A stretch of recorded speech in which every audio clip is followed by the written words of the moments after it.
Hey friend, Sean from Draft Therapy here, and on today's review for you, we're going to go back to basics.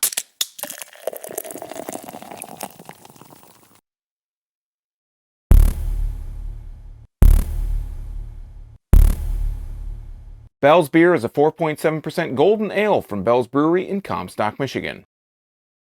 This beer right here is the one that started it all for Larry Bell. This was the first beer that was sold out of Bell's General Store, and I'm going to be taking a look at it today, thanks to John from sommbeer.com, because he hooked me up with this one. So we're going to get a look at it and get it into a glass. But first, I'd like to thank my executive producers, Brian Kramer and David Jeffries, for helping to bring this review to you today. If you'd like to become a producer, help out the channel, or maybe even just buy me a beer, take a look at my Patreon at patreon.com/draft_therapy, where you can get early access to these videos and a few other special perks available only to patrons. Let's take a look at the label.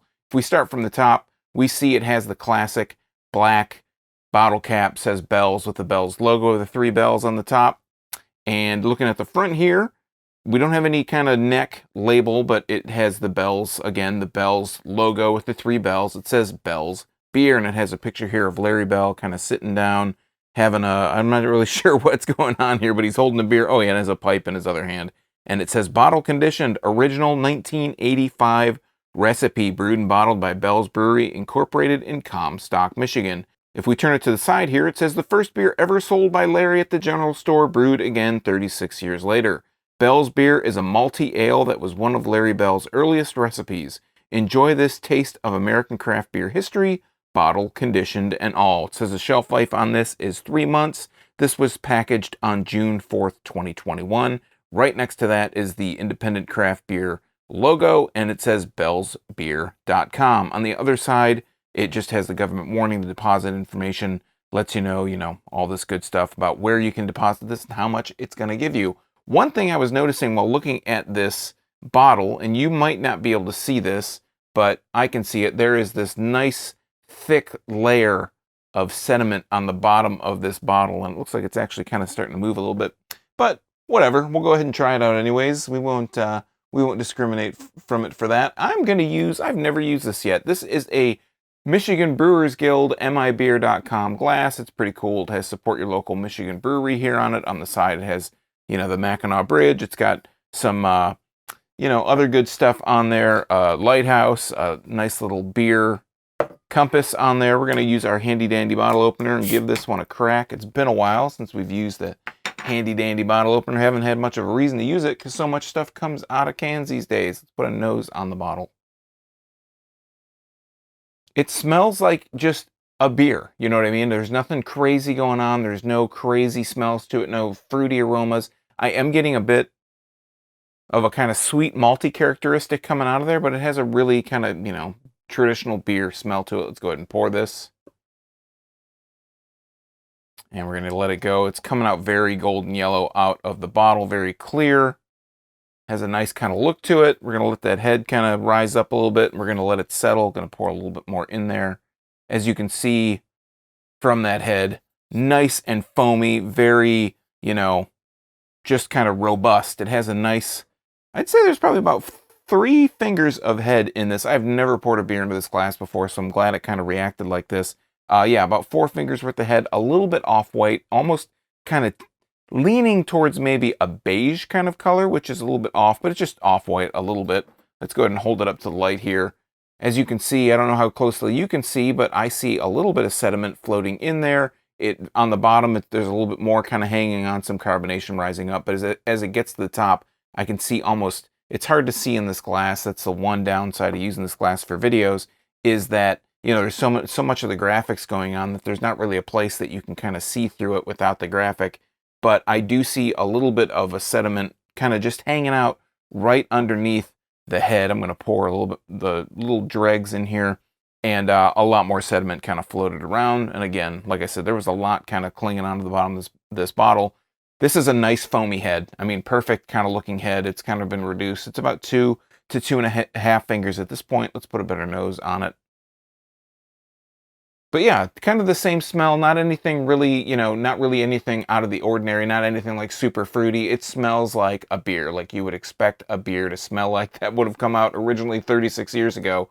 So you know, again, nothing crazy, a little bit of a malty aroma in there. You're getting a little bit of that kind of, it's a golden ale, but you're almost getting a little bit of a lagery kind of smell. I don't know if I mentioned the color, but it's a nice kind of orangish, golden orange. So let's go ahead and try it out. Cheers.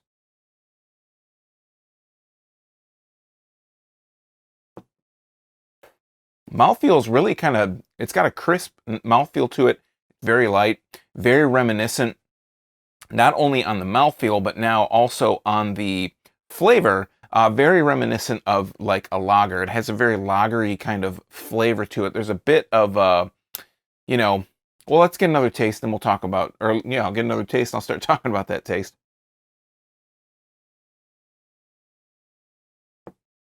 There is a, it's very kind of, it's not super complex, right? So it's not, there's not a whole lot going on in the flavor department. This is very much, it's very close to, like, it has that kind of biting pilsnery kind of taste to it. I know that it's a golden ale, so I'm not really sure if that, well, it's an ale, right? So it's not a lager, but it's a golden ale, but it has that pilsnery kind of grassy hay kind of quality to it. It is very reminiscent of something like a really easy drinking kind of macro style pilsner almost, but a lot more taste than just a straight up, you know, like a macro style beer. If you think, you know, when I think of macro style pilsners, I generally think of Bud or Bud Light.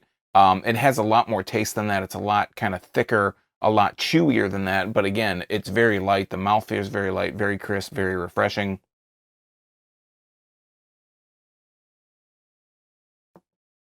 I know some people, you know, I didn't have a lot of experience when I was younger, enjoying a beer with my dad, right? Which is not something we we really shared much. But if that's kind of your thing, if you have like fond memories of trying, you know, drinking beers with your dad, maybe when you weren't really of drinking age, you know, when you were younger, you know, it reminds you of an aroma. That's kind of how this beer is to me. It kind of has that kind of retro. You know, I don't even want to say retro because it doesn't really have a retro feel to it, but it has that kind of old world beer kind of charm going for it. It's definitely very tasty. It's very drinkable. Like, I got 2 of these bottles, like I said, from John at sombeer.com, and I have 1 more bottle after this. I don't see any issue downing the bottle very quickly. Like I said, it's very easy drinking, very light, not very high on the ABV side, 4.7%. So it's not something that's going to really set you, you know, it's not going to set you back if you have 1 or 2 of these. You know, just be responsible about it. But yeah, shelf life of 3 months. The other bottle that I have, and we're almost at 2 months at this point because it's early August. This is something that I would want to probably just drink just so it doesn't, you know, get too old and a lot more of the flavors drop off of it. But this is really enjoyable, and it's very, like I said, very much has those kind of throwback, not retro, but throwback kind of beer vibes to it. And, you know, this is kind of where it all started for Bell's, right? So it definitely has that nice kind of historical quality to it as well. If you're looking for something different and you want to try something that was available, you know, back 36 years when craft beer, especially in Michigan and local, you know, breweries, quality craft breweries were really in their infancy, then definitely check out Bell's Beer. If you're not looking to go very adventurous, just be warned, it is more of like that Pilsner kind of quality. It definitely has a lot more flavor. It's a lot chewier in that department, but just a really nice throwback to kind of give you an idea of where, you know, Michigan beer was 36 years ago. All right, friends, that has been Bell's Beer from Bell's Brewery. Go figure. Have you had this beer before? What's the first beer that you remember having from Bell's? Let me know in the comments down below while you're down there. If you like beer, you might want to subscribe and click that bell because I'm here talking about beer twice a week, Tuesdays and Thursdays. It's all for free for viewers just like you, and you might miss your newest favorite if you're not subscribed and getting those notifications. You might not have ever even heard of Bell's Beer, and maybe you don't know. It could be your next favorite. So until next time, I'm Sean from Draft Therapy. Thanks for stopping by. Remember, drink craft beer, support your local breweries. These guys are in Comstock, Michigan, and most importantly, don't forget to treat yourself to a little draft therapy. Thanks for watching, everybody. See you next time. Cheers.